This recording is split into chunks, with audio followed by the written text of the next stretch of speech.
Hi, welcome back to my channel. I'm Patty Blue Hayes. I'm the award-winning author of the book called Wine, Sex, and Suicide, My Near-Death Divorce. And that is what I'm going to do today. Is I thought I would do a series of reading some excerpts and kind of reflecting back on my thoughts on reading through what I wrote about. This was my author copy, and you can see it's been through a lot. So I'm gonna actually start reading from a new fresh copy, and I think I will start. I have like a little bit of a prologue that I called The End, but I don't think I'm gonna read that. Just gonna start from the beginning, and I do want to let you know that if you are going through any kind of crisis and you might be triggered by things that are depressing, traumatic, and later kind of, suicidal, alcohol abuse, then this is not the session for you to tune into. Because the whole book is basically a lot of intense pain. I mean, there's moments where it's not, but I just wanted to give a fair heads up for anyone. So let's get started.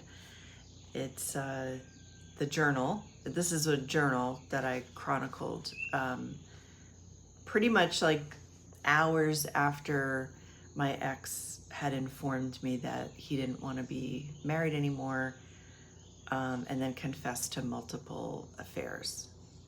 Okay, falling. Saturday, October 23rd. I might need to get different glasses. Hold on, I'm gonna get different glasses. Much better. Okay. The journal, falling, Saturday, October 23rd.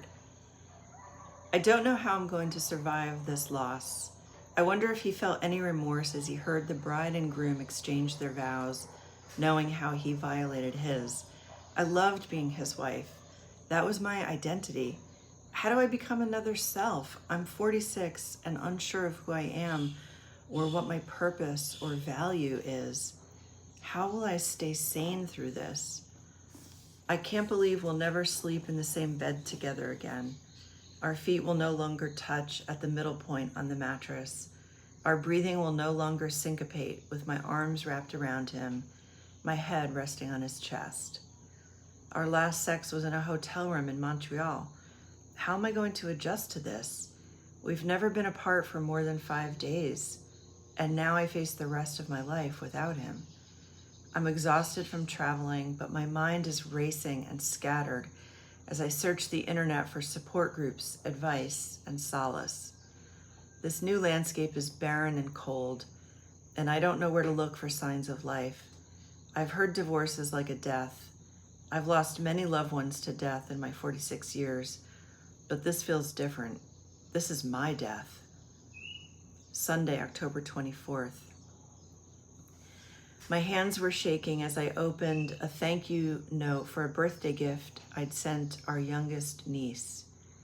It dissolved me. Can't wait to see you at Christmas was written in colored pencil on the inside of the card. I will not see her this Christmas or perhaps any other. I've lost my family. The future I thought I had doesn't exist. How the hell do people get through this? My parents fought for 2 years before they divorced when I was 13. It was a living hell. I vowed to myself if I married, it would be truly forever, until one of us died. I saw my mother become a bitter, angry, man-hating woman who developed a victim mentality. I can only hope that since I so strongly refuse to become that, it won't happen. But as I'm learning, many things happen to us that we don't plan or prepare for.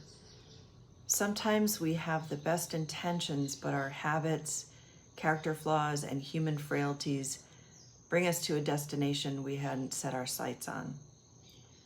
I'm sitting in bed writing this on my laptop as I hear his shoes clicking with purpose along the brick courtyard. He's walking toward the pool house where he's staying for the next few nights. This is surreal. Why wasn't I good enough? What could I have done better? Was the cleaning really all that important? He offered to talk on Tuesday night. Here's another Sunday night when I can't even talk to him about the end of our freaking marriage. And tomorrow I'm supposed to just ignore him as he comes and goes. He's supposed to be in the house with me, his wife, in our bed, not in the pool house like a guest. It feels like he became a stranger overnight. The man I married would never hurt me. The man I married looked deeply into my eyes and told me I was the reason he wanted to be a better man. I don't know who this man is. He just turned the lights on in the laundry room. Why isn't he coming in to see if I'm okay or alive? He never even called or sent a text to check on me after that night. So maybe I should have read the beginning part because it kind of sets the scene that we had gone to a wedding on the East Coast, and it was during the wedding festivities, the night before the wedding, that we were at a bar and he was just texting and texting and texting, and I grabbed his phone and I just held on to that phone for dear life because I knew, I guess intuitively, that it held an answer to something. And then everything just kind of unfolded because he didn't want to let go of he didn't want to give me the code for the phone. And, you can just tell. And things had not been good for probably like 2.5 years. A lot of fighting, a lot of, I was just kind of dancing around trying to figure out how to make him happy because he'd say one thing and I would do that thing, and then that wasn't the exact way or the thing, that he needed me to do for him to be happy with me. So interesting reading this. The first thing that kind of comes to mind is how I talk about my parents' divorce when I was 13 and how that affected me. And that really comes into play because it would be years after this point, but that was one of the most significant parts of my healing. So I'll read a little bit more. His side of the bathroom counter is empty. Shaving cream, mouthwash, and hair gel, all gone. There's a big empty space where his clothes hung in the closet. I remember the history of every article of clothing that is now missing. The sweater he bought in New York just before the September 11th terrorist attack, the Hawaiian shirt he got on our honeymoon. He even still had the faded red shirt I bought for him when I went to Cape Cod to visit my aunt 16 years ago. I hate him for doing this to me. I love him. I will miss him. I'm losing my family again. 3 a.m.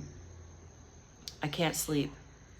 How strange that my tears woke me up after I fell asleep crying, or maybe I never stopped. I curled myself into a bunch of the shirts he hasn't yet packed. I want to ask him if he'll leave me some. I just don't want to lose him all at once. I have some of my dad's shirts I kept after he died. Feeling the material and inhaling the slight trace of his aftershave brought me comfort, but I never wanted a collection of shirts of men who left me. My husband will have been the last man in my life to have met my father before he died. Yet another piece of me fallen away to a different place in time. Tuesday will be the last night Mark will be here at the house. It's inconceivable after 17 years together and 10 in our home that it's come to this. just last week, I downloaded the pictures from our trip to Montreal and Cambridge. I keep staring at his face, looking for clues as to who he really is. How can that person looking back at me with a jovial smile after he'd betrayed me be the same man I married? I removed my wedding band and engagement ring last night, but the ring impressions are deep, and I feel like my heart is forever branded with an imprint that will never go away. I'm scarred with an illusion of happily ever after. It screams, I was once married, but now I'm alone. I wasn't good enough to keep my husband. So, looking back, also another theme that, I kind of mentioned how I didn't want to become a victim like my mom had been, and I was very sensitive to that. And in fact, when somebody read the book and then she told me, oh, it was a little hard to read because it's a little victim-y, and that was just such a punch to the gut.